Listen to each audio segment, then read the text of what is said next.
హారతి సాయి స్వరూపమా నీకు పూల హారతి సచ్చరితం నీకు జ్ఞాన జ్యోతుల హారతి జ్ఞానహారతి జ్ఞానజ్యోతులహారతి సాయి స్వరూపమా నీకు పూలహారతి సచ్చరితం నీకు జ్ఞానజ్యోతులహారతి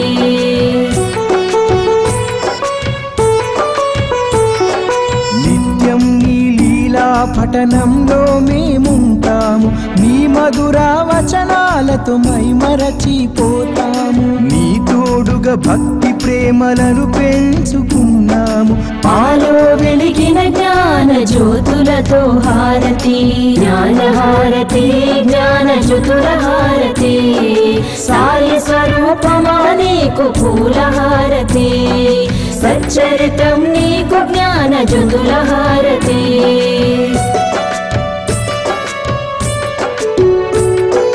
సాయి ఆత్మను నీలో నింపుకుంటివి తనివి తీర సాయిని దర్శింపజేస్తివి కష్టాలను దుఃఖాలను తరిమి కొడితివి దయగల తల్లి నీకు ప్రేమహారతి జ్ఞానహారతి జ్ఞానజ్యోతులహారతి సాయి స్వరూపమా నీకు పూలహారతి సచ్చరితం నీకు జ్ఞానజ్యోతులహారతి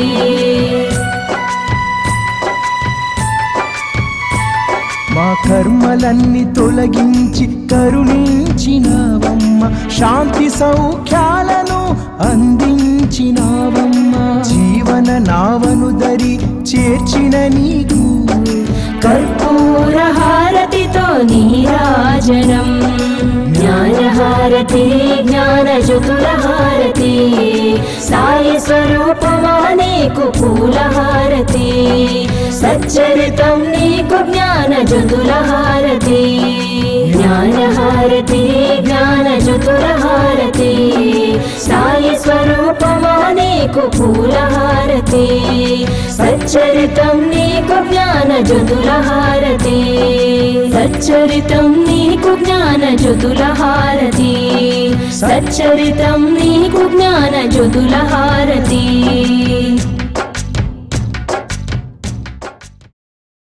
సద్గురు మార్గంలో ఎప్పుడూ కూడా మనకు బాబా ఒక మంచి బోధ చేస్తూ ఉంటారు.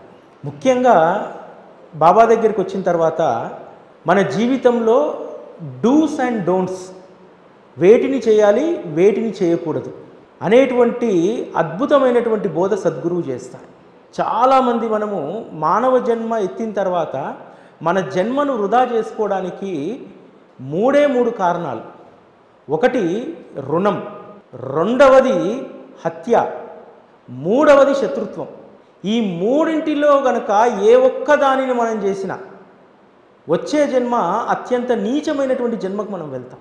అంత నీచమైనటువంటి జన్మకు వెళ్ళినా సరే అక్కడ కూడా నీకు క్రితం జన్మలో నీకు శత్రుత్వం ఉన్నటువంటి వాడు కనబడితే వాడు నీ పట్ల క్రూరత్వాన్నే చూపెడుతూ ఉంటారు. మనము ఒక కుక్కల గుంపును చూస్తూ ఉంటాం. అందులో మిగతా కుక్కలన్నీ కూడా చాలా శాంతంగా ఉంటాయి. 2 కుక్కలు మాత్రం ఎప్పుడూ పోట్లాడుకుంటూ ఉంటాయి. ఎందుకని?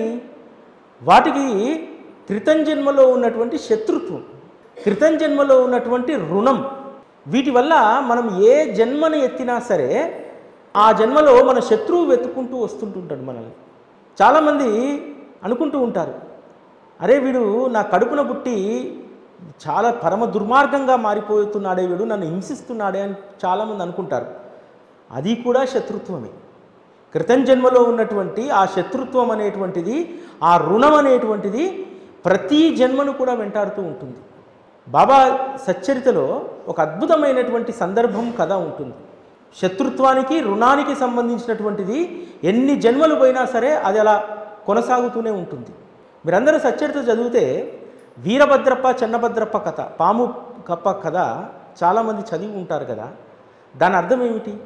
అనేక జన్మలు ఎత్తినా సరే వీరభద్రప్పకు చెన్నభద్రప్పకు ఉన్నటువంటి శత్రుత్వంతో వాళ్ళు ప్రతి జన్మలో కూడా వాళ్ళు కొట్లాడుకుంటూనే ఉంటారు, ఒకరినొకరు చంపుకోవాలని ప్రయత్నిస్తూనే ఉంటారు. బాబా దానికి సంబంధించినటువంటి ఒక అద్భుతమైనటువంటి కథ చెప్తారు. ఒకరోజు బాబా షిరిడి నుంచి వాహ్యాలికి ఊరి చివరకు చాలా దూరం వెళ్తారు. అక్కడ ఒక నది కాలువ ఉంటుంది. ఆ నది కాలువ వద్దకు వచ్చేసరికి ఆ గ్రామస్తులు ఒకరు బాబాను చూసి నమస్కరించి, మీరు చాలా దూరం వచ్చారు షిరిడి నుంచి, మా ఇంటికి వచ్చి రొట్టె కాస్త ఆహారం తీసుకొని కాసేపు విశ్రాంతి తీసుకొని వెళ్ళండి అని అంటారు. సరే అని చెప్పి ఆయన ఇంటికి వెళ్ళి ఆ కాలువ గట్టునే ఇల్లు ఉంటుంది, కూర్చుంటే అక్కడ బాబాకు చిలిం వెలిగించి ఇస్తారు.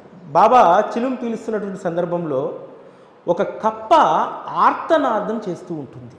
ఆ ఆర్తనాదాన్ని విన్నటువంటి ఆ గృహస్థుడు, బాబా ఇక్కడ ఏ పామి నోటికో కప్ప చిక్కింది, ఆ కప్ప కొద్ది క్షణాల్లో పాముకు పలహారం కాబోతుంది అని అంటారు.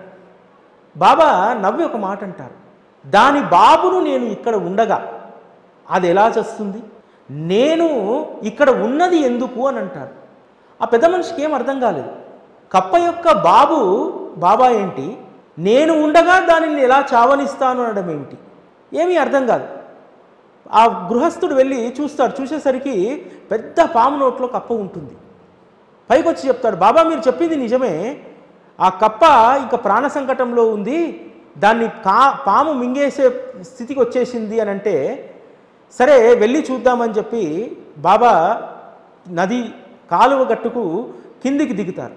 దిగి ఆ పామును చూసి ఒకే ఒక మాట అంటాడు, అరే వీరభద్రప్ప, ఇంకా నువ్వు శత్రుత్వంతో ఉన్నావా, ఆ శత్రుత్వ బుద్ధిని వదలవా, ఆ శత్రుత్వం వలనే కదా ఇంత నీచమైనటువంటి పాము జన్మను నువ్వు ఎత్తావు అని చెప్పి అనగానే వీరభద్రప్ప రూపంలో ఉన్నటువంటి ఆ పాము ఆ కప్పను వదిలేసి వెళ్ళిపోతుంది నీటిలోకి.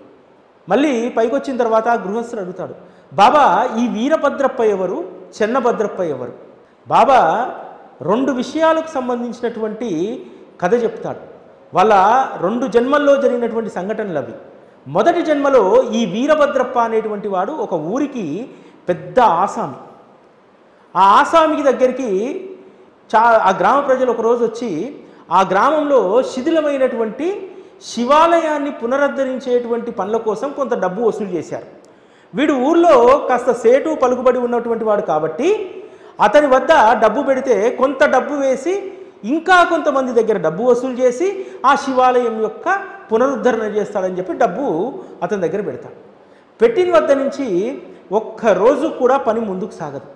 గ్రామస్తులు వచ్చి అడుగుతారు, అయ్యా మీ దగ్గర పైకం పెట్టాము, మీరు ఇంకొంత దానికి జమ చేస్తారనుకున్నాము, ఉన్న పైకాన్నే మీరు ఖర్చు పెట్టట్లేదు సమయానికి అంటే, డబ్బు వచ్చినట్టు నేను పెడుతున్నాను, డబ్బు రాంది నేనేం చేయాలి అని చెప్పి మొండి వాదన వేస్తారు.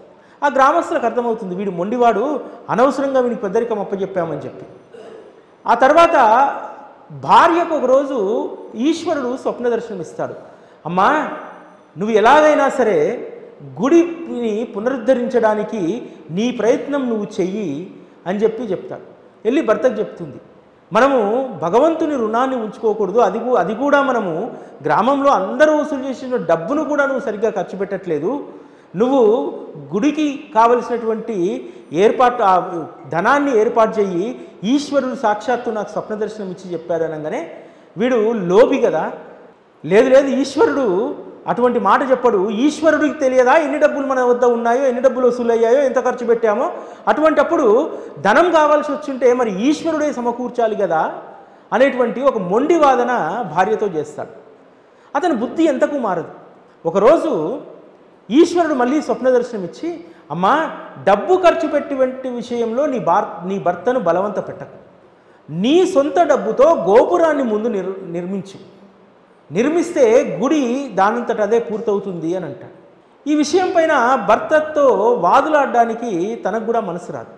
ఏం చేస్తుందంటే తన పుట్టింటి నగలన్నీ కూడా తాకట్టు పెట్టి ఆ గోపుర నిర్మాణం చేయాలని చెప్పి ఆమె ఆ ఏర్పాట్లు చేస్తూ ఉంటే వీడికి ఆ విషయం తెలుస్తుంది. తెలియగానే నువ్వు డబ్బులు ఎక్కంచెలు తీసుకోవడం ఎందుకు, ఆ నగలు నాకే తాకట్టు పెట్టు. వీడు పరమలోభి, దుర్మార్గుడు. భార్య వద్ద కూడా వ్యాపారం, అది నా దగ్గరే తాకట్టు పెట్టు, నీకు కావలసినటువంటి ధనాన్ని నేను సమకూరుస్తా అంటాడు. ఆ ధనాన్ని సమకూర్చేటువంటి విషయంలో కూడా మాట తప్పుతాడు. ఏం చేస్తాడంటే 200 రూపాయలకు దుబికి అనేటువంటి ఒక స్త్రీ తనకున్నటువంటి ఎకరం భూమిని తాకట్టు పెడుతుంది ఇతని దగ్గర. పెడితే ఇతనేం చేస్తాడు, భార్య నగలన్నీ తీసుకొని ఇప్పటికిప్పుడు డబ్బంటూ లేదు, నా దగ్గర ఇగో ఈ తాకట్టు పెట్టిన భూమి ఉంది, ఇది ఆలయానికి ఇచ్చేసేయి, అది అమ్ముకుంటారా కొనుక్కుంటారా ఏం చేసుకుంటారో వాళ్ళకి సంబంధం లేదు, అది అమ్మి గుడి నిర్మిస్తాంలే అని చెప్పి ఆ దస్తావేజులు ఆమెకి ఇస్తారు. అది ఆవిడ గుడి ధర్మకర్తలకు పూజారికి అప్పగిస్తుంది. ఇలా కొన్ని రోజులు గడిచిన తర్వాత విపరీతమైనటువంటి వర్షాలు పడి పిడుగుబడి ఆ గ్రామంలో ఉన్నటువంటి జనులందరూ కూడా చనిపోతారు. చనిపోయిన తర్వాత మరొక జన్మ స్టార్ట్ అవుతుంది. ఇక్కడ వాడు భగవంతునికి రుణపడి ఉన్నాడు, నెంబర్ 1. రెండవది మోసం చేశాడు, భార్యను మోసం చేశాడు, తాకట్టు పెట్టినటువంటి భూమి తాకట్టు పెట్టినటువంటి స్త్రీని మోసం చేశాడు. అటువంటి వాడి గతి ఏ విధంగా మారుతుందో రెండో జన్మలో చూడండి. వీడు వీరభద్రప్పగా కడు పేద బ్రాహ్మణ కుటుంబంలో పుడతాడు. ఇంటింటికి తిరిగి అడుక్కుంటే తప్ప తినలేనటువంటి పరిస్థితి, అంత కఠినమైనటువంటి దారిద్ర్యం. ఇతని భార్య పూజారి ఇంట్లో కూతురుగా పుడుతుంది. ఇక దుబికి అనేటువంటి స్త్రీ, భూమి తాకట్టు పెట్టినటువంటి స్త్రీ, ఆ ఆలయ ధర్మకర్తలైనటువంటి వారి వంశంలో జన్మిస్తుంది. అతని పేరు చెన్నబసవప్ప. ఇట్లా ముగ్గురు మళ్ళీ జన్మలు తీసుకుంటారు. బాగా లోబి దేవుని మోసం చేసినటువంటిడేమో అడుక్క తినేటువంటి బ్రాహ్మణుడిగా పుట్టాడు. అతని భార్య బ్రాహ్మణ కుటుంబంలో పుట్టింది. ఆ దస్తావేజులు తాకట్టు పెట్టిన ఆమె ధర్మకర్తల గృహంలో పుట్టింది. ఇప్పుడు మళ్ళీ కథ మళ్ళీ ప్రారంభమైంది. ఈ ఎవరైతే ఆ శివాలయ బ్రాహ్మణుడు ఉన్నాడో బాబా దగ్గరికి వచ్చి ప్రతిసారి కూడా తన కూతురు వివాహం గురించి అడుగుతూ ఉంటే బాబా అంటాడు, సరైనటువంటి సమయానికి సరైనటువంటి వాడు వస్తాడు, నేను చెప్పినటువంటి వాడితో వివాహం చెయ్యి అంటారు. ఆ ఊరు ఈ ఊరు తిరుగుతూ భిక్షాటం చేస్తూ వీరభద్రప్ప ఆ ఊరికి చేరుకుంటాడు. చేరుకొని అందరి పట్ల మంచి గౌరవ మర్యాదలతోటి ఇంటింటికి వెళ్ళి భిక్ష చేసి భోజనం చేస్తూ ఉంటాడు. అతను మళ్ళీ బాబా దగ్గరికి వస్తాడు. వచ్చి తన పేదరికం గురించి చెప్పుకుంటాడు. నేను ఇంత పేదరికంలో ఉన్నాను, ఎన్ని జన్మలుగా నేను చేసినటువంటి పాపము అంటే ఆ పాపమంతా బాబాకు తెలుసు కాబట్టి చిరునవ్వు నవ్వి వదిలేస్తాడు. ఆ తర్వాత అతడు కాస్త మారినట్టు నటించడంతో ఆ పూజారి అతన్ని అల్లుడుగా చేసుకోవాలనుకుంటాడు. అల్లుడుగా చేసుకోవాలని చెప్పి బాబా దగ్గరకు అనుమతి కోసం వస్తే, సరే నీ కూతురికి ఇచ్చి పెళ్లి చేయని అంటాడు. అలా పెళ్లి జరిగిన తర్వాత ప్రతి విషయంలో కూడా పూజారి బాబా సలహా తీసుకునేటువంటి వాడు. ఇలా జరుగుతున్నటువంటి సమయంలో ఆ భూమికి విపరీతమైనటువంటి ధర వస్తుంది. ధర వస్తే ఆ భూమిని పూజారికి వారసురాలైనటువంటి ఆ కూతురు అమ్మడానికి ప్రయత్నం చేస్తుంది. అమ్మితే ₹1,00,000 బేరం కుదురుతుంది. బేరం కుదిరిన తర్వాత 50,000 రూపాయలు ముందిచ్చి 50,000 రూపాయలు 25 సంవత్సరాల పాటు ప్రతి సంవత్సరం అసలుతో పాటు 2,000 రూపాయలు వడ్డీ కింద ప్రతి సంవత్సరం ఇస్తానని చెప్పి ఆ కొన్నటువంటి వాళ్ళు చెప్తారు. ఇక్కడ ఎవరైతే ధర్మకర్త మండలిలో పుట్టినటువంటి నిజమైనటువంటి యజమాని, ఆ భూమికి నిజమైనటువంటి యజమాని, రుణం ఎలా ఉంటుందో చూడండి. ఆ భూమికి నిజమైనటువంటి యజమాని దుబికి ధర్మకర్తల ఇంట్లో పుట్టాడు కదా, అతని పేరు చెన్నబసవప్ప. అతను వచ్చి గొడవ చేస్తాడు. నిజానికి ఈ గుడికి నేను ధర్మకర్తను, వారు పూజారి అయ్యుండవచ్చు, వచ్చేటువంటి ఆ వడ్డీలో నాకు సగభాగం కావాలని అంటాడు. ఈ విషయం తీసుకొని వెళ్ళి మళ్ళీ బాబా దగ్గర పంచాయతీ పెడతారు. పెడితే బాబా చెప్తారు, ఖచ్చితంగా ఇందులో అతనికి భాగస్వామ్యం ఉంది, అతనికి ఖచ్చితంగా వచ్చేటువంటి వడ్డీలో సగం ఇవ్వాలంటారు. ఇది ఎవరైతే ఆ బ్రాహ్మణ కుటుంబంలో పుట్టినటువంటి ఆ స్త్రీ భర్త అయినటువంటి వీరభద్రప్పకి అది ఇష్టం ఉండదు. వాడు పెద్ద గొడవ చేస్తాడు. కావాలనే బాబా చెన్నబసవప్ప ఇద్దరూ కలిసి ఈ ధనాన్ని కొట్టేయాలని చూస్తున్నారు, ఇది 100% మాకే చెందాలి వడ్డీ కూడా అని అంటారు. కానీ బాబా అట్లా కాదు అని చెప్పడంతో ఆ పూజారి కూతురు ఒప్పుకుంటుంది. ఒప్పుకొని ప్రతి ఏటా కూడా అతనికి కూడా డబ్బులు ఇస్తుంది. ఇట్లా ఇద్దరి మధ్య కూడా మళ్ళీ చెన్నబసవప్ప వీరభద్రప్ప మధ్యలో శత్రుత్వం ఏర్పడుతుంది. బాబా చాలా సర్ది చెప్తాడు. సర్ది చెప్పినప్పటికీ కూడా వాడు అస్సలు వీరభద్రప్ప వినడు.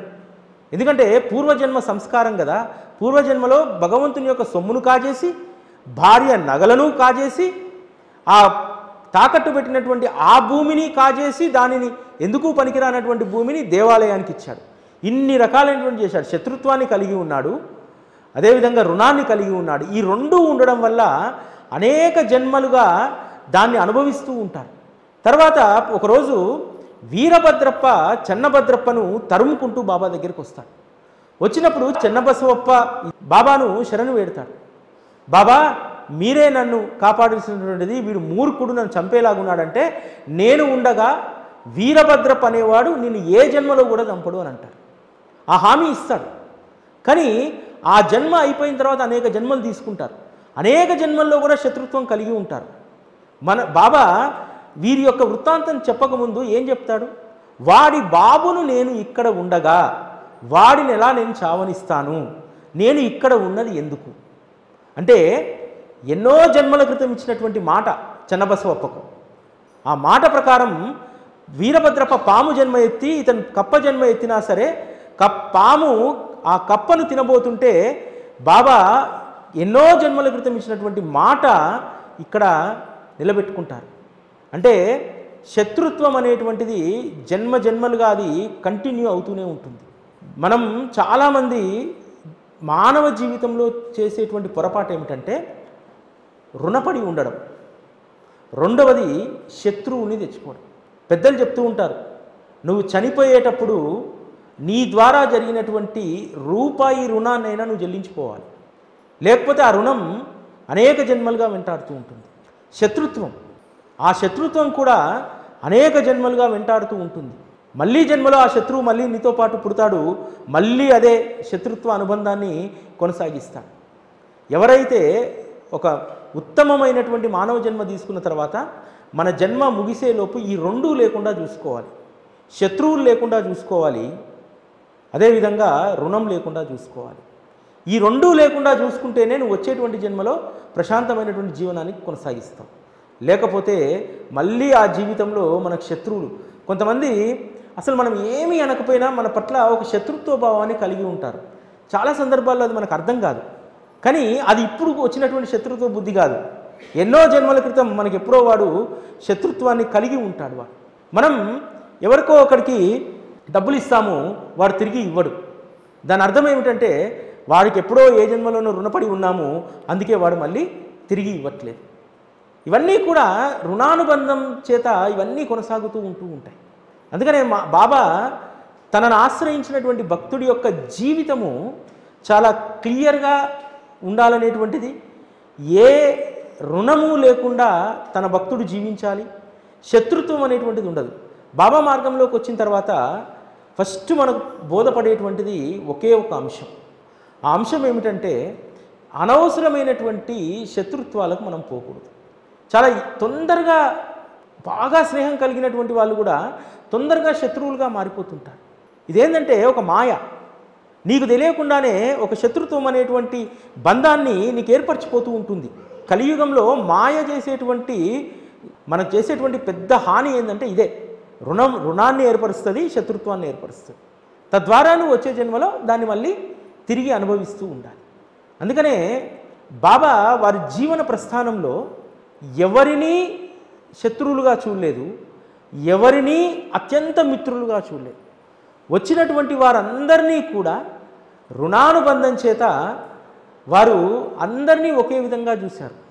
వాడు సంస్థానాధీశుడైనా, పూరి గుడిసెలే ఉండేటువంటి గరీబైనా ఏ విధంగా సమానంగా చూసేవాడు బాబా? దానికి ఒకటే ఒక నిదర్శనం ఏంటంటే, రాజభోగాలు అనుభవిస్తూ పట్టుపరుపుల్లో కూర్చునేటువంటి వాడు కూడా బాబా దగ్గరికి వచ్చిన తర్వాత ద్వారకామయిలో గోతి నేలపైన కూర్చోవలసిందే. గరీబైనా అక్కడే కూర్చోవాలి, అమీరైనా అక్కడే కూర్చోవాలి. తద్వారా తన భక్తులకు ఆ రోజు గొప్ప బోధ చేశారు. మీరు ఎవరైనా సరే, మీరు సంపన్నులు కావచ్చు, కటిక దరిద్రులు కావచ్చు, నా వద్దకు వచ్చారంటే మీకు ఒకే రకమైనటువంటి స్థితి ఉంటుంది. ఒక్కొక్కరికి ఒక రకమైనటువంటి స్థితి ఉండదు, అందరికీ ఒకే స్థితి. నా ముందు అందరూ సమానులే అనేటువంటి దాన్ని బాబా కేవలం ఆ ద్వారకామయి అనేటువంటి ఆ ఆవాసంలో 60 సంవత్సరాలు వారు ఉంటూ, ఆ ద్వారకామయిలోకే పెద్ద జమీందారులు వచ్చారు, కడు బీద వృకంలో ఉన్నటువంటి పేదవాడు కూడా అక్కడే కూర్చున్నాడు. అంటే భగవంతుని వద్ద స్థితి అనేటువంటిది ప్రధానం కాదు. కేవలం ఆ స్థితి నీకు లౌకిక పరంగా నీకు వచ్చింది తప్ప భగవంతుడు నీకు ఇచ్చేటువంటి స్థితి అందరికీ ఒకే రకమైనటువంటి సమానమైనటువంటి స్థితిని మాత్రమే భగవంతుడు ఇవ్వగలుగుతాడనేటువంటిది బాబా వారు ఆచరించి ఆ రోజు చూపెట్టగలిగారు. మళ్ళీ వచ్చే గురువారం మనందరం కూడా విజయదశమి పర్వదినాన్ని జరుపుకుంటాం. బాబా విజయదశమి పర్వదినం రోజే వారి యొక్క శరీరాన్ని వదిలినటువంటి రోజు. ఆ రోజు బాబా యొక్క మహాసమాధి ఉత్సవాన్ని మనందరం జరుపుకుంటాం. భగవంతుని యొక్క జన్మదినం ఎలాగో సత్పురుషుల యొక్క సమాధి చెందినటువంటి రోజు కూడా అంతే గొప్ప ఉత్సవం లాంటిది. ఎందుకంటే మహాత్ములు ఎప్పుడు పుట్టారు, ఎక్కడ పుట్టారు, వారి యొక్క జీవన ప్రస్థానం ఏమిటి అనేటువంటిది చాలా గోప్యంగా ఉంటుంది. బాబా కూడా ఎక్కడ పుట్టారు, తల్లిదండ్రులు ఎవరు, ఏ విషయం కూడా ఏ రోజు బాబా ప్రస్తావించలేదు. కానీ వారి పుణ్యతిథి మాత్రం మనందరికీ గొప్ప ఉత్సవమే. ఎందుకంటే వారు ఒకే స్థానంలో ఉండేటువంటి స్థితి నుంచి ఈ సృష్టి అంతా కూడా నిలవయ్యేటువంటి స్థితికి వారు చేరారు. బాబా శరీరంతో ఉన్నప్పుడు ఒకే స్థానంలో ఉండేవారు షిరిడీలో.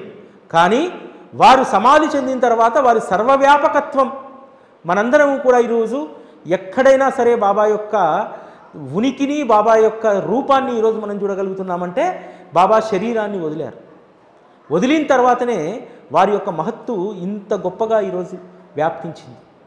కాబట్టి రేపు అక్టోబర్ 2వ తేదీ రోజు బాబా మహాసమాధి ఉత్సవం అంతటా కూడా చాలా అద్భుతంగా జరుగుతూ ఉంటుంది. ఈ మహాసమాధి ఉత్సవానికి సంబంధించి మనం నేర్చుకోవాల్సినటువంటివి, మనం గమనించాల్సినటువంటివి కొన్ని అంశాలు ఉన్నాయి. బాబా వేప చెట్టు కింద 16 ఏళ్ళ బాలుడుగా వెలిసిన తర్వాత ఆ రోజు నుండి సమాధి చెందేటువంటి రోజు వరకు కూడా ఒకే రకమైనటువంటి స్థితిలో ఉన్నాడు. డబ్బు పైన వారికి ఆశ లేదు, కీర్తిపైన వ్యామోహం లేదు. అందరితో కూడా ఒకే రకమైనటువంటి అనుబంధాన్ని వారు కొనసాగించారు. ఇది మనిషి జీవితానికి ఎంతో ముఖ్యమైనటువంటిది. చాలామంది మన స్థితులు మారిపోగానే మనుషులు మారిపోతూ ఉంటాం. కొన్ని సందర్భాల్లో మన స్థితి దిగజారిపోతే ఆర్థికంగానో ఇంకోగానో చాలా మనము బాధపడిపోతూ ఉంటాం. ఇవేవి కూడా పట్టించుకోకుండా నీ జన్మ సార్థకత కోసం నువ్వేం చూడాలి.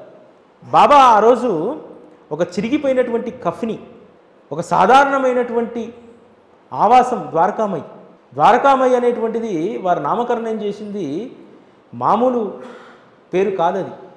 కృష్ణుడు వారు స్వస్థలమైనటువంటి ద్వారకాను వారు ఇక్కడ వారి ఆవాసానికి నామకరణం చేసుకున్నారు. అంతేకాదు బాబా ప్రతిదాన్ని కూడా ప్లాన్ చేశారు. బాబా జీవితం మనకొక ఆదర్శం. ఎంత ఒదిగి ఉంటే అంత ఎదుగుతారనడానికి బాబా జీవితం మనకొక ఆదర్శం.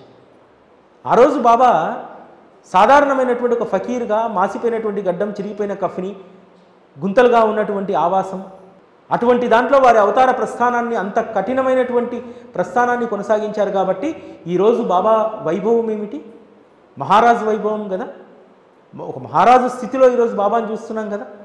ఈరోజు షిరిడీలో ఎంత గొప్ప వైభవం ఉంది బాబా అంటే, ఎంత ఒదిగి ఉంటే ఆ ఒదిగినటువంటి దానికి గొప్ప ఫలితాన్ని నువ్వు మళ్ళీ అనుభవిస్తావు అనడానికి బాబా జీవితం మనకు ఒక నిదర్శనం. ఈరోజు కనీసం ఒక 5,000, 6,000 లేనటువంటిది బాబాకు షాల్వా షిరిడీలో కప్పరు. బంగారు సింహాసనం బాబా చుట్టూ కూడా ఈరోజు స్వర్ణమయం అయిపోతుంది. బాబా ఒక మాట అంటారు, జ్ఞానులు, పుస్తకాలు చదివినటువంటి జ్ఞానులందరూ నన్ను రాయ్ అంటున్నారు, నేను పరుసవేదిని కానట. అందుకనే వారు నా పైన ఇనుప రాడ్లతో, ఇనుప ముక్కలతో నన్ను కొడుతున్నారు. వారు కొట్టినటువంటి దెబ్బలకు నేను బంగారంగా మారిపోయాను అని చెప్పి బాబా అంటారు.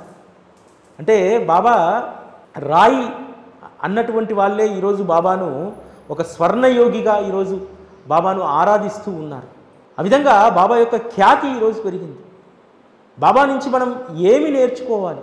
బాబా మహాసమాధి సమయంలో వారి కఫ్నీ జేబులో చేయబెడితే ఒకసారి 4 రూపాయలు వస్తాయి. ఆ 4 రూపాయలను లక్ష్మీబాయి షిండేకి ఇస్తారు. ఇంకోసారి జేబులో చేయబెట్టి వెతికితే 5 నాణ్యాలు వస్తాయి. ఆ 5 నాణ్యాలను కూడా లక్ష్మీబాయికి ఇస్తారు. 9 నాణ్యాలను లక్ష్మీబాయికి ఇస్తారు. వెళ్ళేటప్పుడు ఎవ్వరూ కూడా ఏమీ తీసుకెళ్ళరు. ఉన్నటువంటి దాన్ని పూర్తిగా ఇక్కడ వదిలిపెట్టిపోవాలి. నీవు పోయిన తర్వాత నీ ఖ్యాతి గురించి, నీ మహిమ గురించి మాత్రమే జనులు మాట్లాడుకుంటారు. దానిని ఇక్కడ నిలబెట్టిపో అని చెప్పి బాబా వారి మహాసమాధి ప్రస్థానంలో చెప్పడం జరిగింది.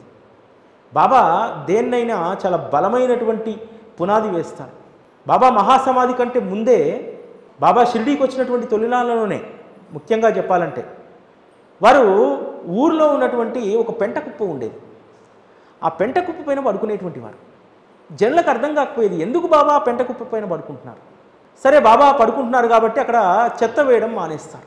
చెత్త వేయడం మానేసిన తర్వాత బాబా రేతా నీమ్గా వెళ్ళి గులాబీ మొక్కలు తీసుకొచ్చి అక్కడ నాటుతారు. మంచి గులాబీ తోట చేస్తారు. ఆ గులాబీ తోట చేసినటువంటి ఆ ప్రాంతాన్ని శ్రీమాన్ బూటి వాడా కట్టడానికి దాన్ని కొనుక్కుంటారు. కొనుక్కున్న తర్వాత బాబా అంటారు, రాతి వాడగట్టు, మనమే అందరం అక్కడ ఉందాము, కష్ట సుఖాలను అక్కడ కలబోసుకుందాము, అందరం అక్కడే ఆబాల గోపాలం ఆడుతూ పాడుతూ అక్కడే ఉందాము అని అంటారు.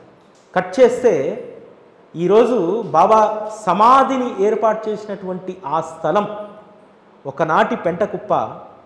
దానిని బాబా బాగు చేసి గులాబీ తోట చేసుకున్నారు. ఎందుకోసం చేసుకున్నారు అనేటువంటిది ఆ రోజు అర్థం కాలేదు. ఈరోజు ఆ పెంట కుప్ప బాబా పునీతం చేసినటువంటి ఆ గులాబీ వనమే వారి సమాధి ఉన్నటువంటి ప్రదేశం. అంటే మహాత్ములు వారి యొక్క ప్రస్థానం, వారి యొక్క నిర్యాణం రెండింటినీ వారు నిర్ణయించుకొనే వస్తారు. అందుకనే బాబా ఆ పూల ఉన్నటువంటి ఆ ప్రదేశంలోనే వారి సమాధి ఏర్పాటు కావడం జరిగింది. అదేవిధంగా ద్వారకామయ్య అని చెప్పి పేరు పెట్టారు కదా వారి ఆవాసానికి. ద్వారక కృష్ణుడిది కదా. బాబా సమాధి చేసేటువంటి ఆ ప్రదేశంలో శ్రీమాన్ బూటి అక్కడ మురళీధరుడి యొక్క విగ్రహాన్ని స్థాపించాలి, చుట్టూ రూములు కట్టాలి అని అనుకున్నాడు ఉండడానికి. విగ్రహం కూడా వచ్చేసింది, మురళీధరుడి యొక్క విగ్రహం. మీరు ఎప్పుడైనా షిరిడి వెళ్తే మ్యూజియంలో ఉంటుంది చూడండి విగ్రహం. దాన్ని స్థాపన చేసి గృహప్రవేశం చేయాలనుకుంటాడు. కానీ మురళీధరుని స్థాపన చేయడానికి కట్టినటువంటి ఆ గద్దెయే బాబా సమాధి చేయడానికి ఆ రోజు ఉపయోగపడ్డది. అంటే ద్వారక కృష్ణుడిది, కృష్ణుడు నిలబడేటువంటి ఆ ప్రదేశంలో బాబా వారి యొక్క దేహాన్ని అక్కడ ఉంచుకున్నారు. అంటే బాబా జీవన ప్రస్థానం ఒక అద్భుతమైనటువంటిది. అంతేకాదు బాబా భవిష్యత్తులో భక్తుల మధ్యలో కిరికిరి లేకుండా, పంచాయతీ లేకుండా వారు సమాధి అయినటువంటి 36 గంటలకు వారిని సమాధి చేస్తారు. 2 వర్గాలుగా విడిపోతారు. ఒక వర్గమేమో అబీర్ శక్కర్ లాంటి వాళ్ళు, బడే బాబా లాంటి వాళ్ళు. బాబా ఫకీర్గా ఉన్నాడు కాబట్టి బాబాను ముస్లిం సాంప్రదాయంలో ద్వారకమై 6 బయట ఖననం చేయాలి, అక్కడ సమాధి కట్టాలి అని చెప్పి వాళ్ళు. లేదు బాబా వారు స్వయంగా అన్నారు, భయ్యాజీ ఒడిలో ఒరిగిపోయి వారి తుదిశ్వాస విడిచేటువంటి క్షణం ముందు అన్నటువంటి మాట, నాకు ఇక్కడ బాగలేదు, నన్ను రాతివాడాలోకి తీసుకెళ్ళండి అని అన్నారు. ఇప్పుడే కాదు, ఆ రాతివాడ బూటీ కట్టేటువంటి సందర్భంలో కూడా బాబా ఇక్కడే ఉందాం, మనందరం కలిసి కష్ట సుఖాలను కలబోసుకుందామన్నారు. కాబట్టి బాబా యొక్క దేహాన్ని బూటీవాడలోనే పెట్టాలి అని చెప్పి పెద్ద గొడవ. ఆ గొడవ ఎంతవరకు పోతుందంటే ఒకరిపైన ఒకరు ఫిర్యాదు చేసుకునేంత వరకు వెళ్తుంది. ఆ గ్రామ కులకర్ణి కూడా బాబా భక్తుడే, కానీ ప్రభుత్వ ఆదేశానుసారము ఓటింగ్ పెడతారు. ఆ ఓటింగ్లో బూటీవాడలోనే బాబా యొక్క దేహాన్ని పెట్టాలనేటువంటి మెజారిటీ ఓట్లు వస్తాయి. బాబా ప్రతిదాన్ని కూడా చాలా లీగల్గా తేల్చాడు, అప్పంచలే. ఏం ఆషామాషి బూటీ డబ్బులుంది కాబట్టి, లేకపోతే బూటీ వైపు రామచంద్ర కోతే పాటిల్ లాంటి వాళ్ళు, తాత్య లాంటి వాళ్ళు ఉన్నారు కాబట్టి బెదిరించి బూటీవాడలో బాబా దేహాన్ని పెట్టలేదు. లీగల్గా ఓటింగ్తో పెట్టాడు. నెంబర్ 1. నెంబర్ 2, ఊర్లో ఉన్నటువంటి వాళ్ళందరూ కూడా వాదన చేస్తూ ఉంటారు. బడే బాబా లాంటి వాళ్ళు, అమీర్ శక్కర్ లాంటి వాళ్ళు బూటీవాడలో బాబాను పెడితే, బాబా దేహాన్ని ఉంచితే, బూటీ బ్రాహ్మణుడు, అందున నాగపూర్లో కోటీశ్వరుడు, ఆయన సొంత బంగ్లా అది, ఆయన ఇష్టం వచ్చినప్పుడు తాళం వేసుకొని ఇష్టం వచ్చినప్పుడు తాళం తీసేస్తే బాబా సమాధిని దర్శించుకోవడానికి మాకు ఆంక్షలు ఉంటాయి కదా అని చెప్పి వీళ్ళందరూ వాదిస్తారు. వాదిస్తే రామచంద్ర కోతే పాటిల్ అక్కడ ఒక మాట ఇస్తాడు.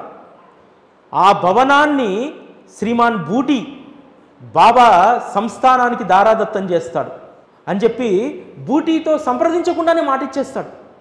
అది విన్నటువంటి బూటీ ఆ చర్చ జరుగుతున్నటువంటి చోటికి వచ్చి రామచంద్ర కోతే పాటిల్ను ఆలింగనం చేసుకొని, నువ్వు చెప్పిందే నాకు వేదం, ఈ భవనాన్ని నేను బాబాకు దారాదత్తం చేస్తున్నాను, దీనిపైన నాకు ఎటువంటి హక్కు లేదు అని చెప్పి ఆ రోజు 1,00,000 రూపాయలు వెచ్చించినటువంటి ఆ రాతివాడాను బాబాకు అంకితం చేస్తాడు.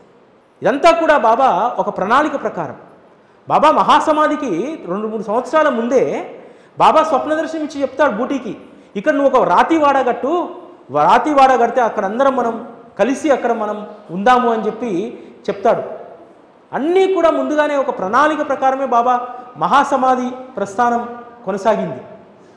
ఈరోజు బూటీ కుటుంబం ఇప్పటికీ కూడా వాళ్ళ వారసులు దానిపైన ఎటువంటి హక్కును కోరరు. సంస్థానానికి దాన్ని వారు దారాదత్తం చేయడంతో ఉచితంగా ఇస్తే చట్ట ప్రకారం చెల్లదు కాబట్టి ప్రతి సంవత్సరం ₹1 లీజు డబ్బు ఇప్పటికీ వాళ్ళకి వెళ్తుంది. ₹1 ఆ రోజు రాసుకున్నటువంటి సంస్థాన్కు రాసిచ్చినప్పుడు ప్రతి ఏటా బాబా దగ్గర నుంచి మాకు ₹1 గౌరవమైనటువంటి లీజుగా రావాలని చెప్పి అడుగుతారు. ఇప్పటికీ వాళ్ళకు ఆ ₹1 వెళ్తుంది. ఇప్పటికీ వాళ్లకు 100,000 కోట్లు ఉన్నాయి, కానీ ఆ ₹1 వాళ్లకు విలువైందిగా వాళ్ళు చెప్తారు.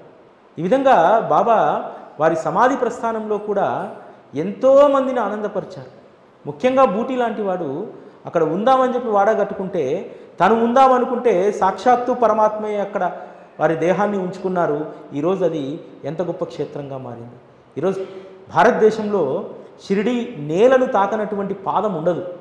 దాదాపు 100 కోట్ల మంది జనాభాలో 90 కోట్ల మంది ఖచ్చితంగా షిరిడి నేలను తాకి ఉంటారు.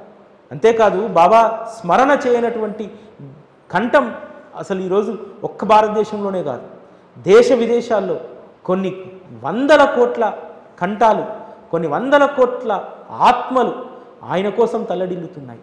ఈరోజు కలియుగంలో ఇంత అద్భుతమైనటువంటి సద్గురువు మనందరికీ లభించడం మన అదృష్టం. వారి పుణ్యతిథి రోజు ఏదైనా మీరు ఒక మంచి కార్యం చేయండి, అన్నదానంలో పాల్గొనండి, మీరు చేయాల్సినటువంటి సేవ. ఎందుకంటే మహాలయ పక్షాల్లో మనం పెద్దవాళ్లకు చాలామంది పితృకార్యాలు చేసి ఉంటారు. మరి బాబా మహాసమాధి సందర్భంలో కూడా బాబా మనవాడు అనుకుంటే ఆ రోజు ఆయన ప్రీత్యర్థం ఏదైనా ఒక మంచి పనిని ఖచ్చితంగా మీరు చేయండి. చేస్తే బాబా సంతోషిస్తాడు. బాబాకు వారసులు లేరు, పిల్లలు లేరు, కుటుంబము లేదు. అటువంటి సందర్భంలో బాబాయే ప్రాణంగా బ్రతికినటువంటి ఒక భక్తుడికి ఒక గొప్ప అవకాశం వస్తుంది. భాలే బాటే ఒక సాధారణమైనటువంటి వ్యక్తి కాదు. బాబా కోసం తహసీల్దార్ ఉద్యోగాన్ని వదిలి, ఆ ఉద్యోగం కాదు నేను చేయాల్సింది జన్మలో, బాబా చరణాల వద్ద కూర్చోవాలని చెప్పి దాన్ని వదిలేసి వచ్చి బాబా వద్ద ఉండి బాబా నుండి ఏమీ ఆశించకుండా ఉన్నటువంటి భాలే బాటేకు బాబాకు ఉత్తర క్రియలు చేసేటువంటి అదృష్టం దక్కింది. చాలా గొప్ప అదృష్టవంతుడు భాలే బాటే.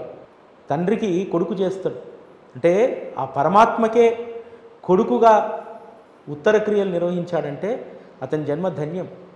ఈ విధంగా బాబా మార్గంలో ధన్యత్వం పొందడానికి నిజమైనటువంటి భక్తి ఏమిటంటే బాబా చూపినటువంటి సేవా మార్గంలో నడవడమే నిజమైనటువంటి భక్తి.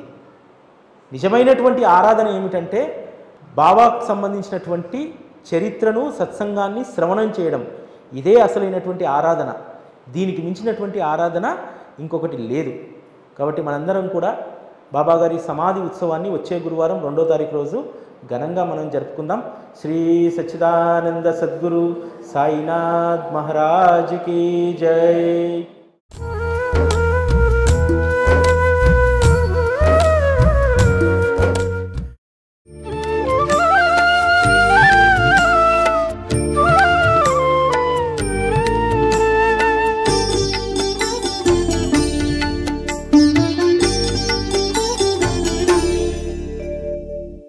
సాయీశుడు స్వయముగా తాను సరుకులన్నీ తెచ్చుకొని వంట కూడా తానే చేస్తూ ఉడికిందో లేదోనని వేడి వేడిడెక్కిసాలో చేయి పెట్టి కలిపి మరి అంతుబట్టని రుచులతో కుమ ఘుమఘుమలాడే మసీదు ఓ సద్గురు సాయి నా సర్వము నీవేలే ఓ సద్గురు సాయి నా సర్వము నీవేలే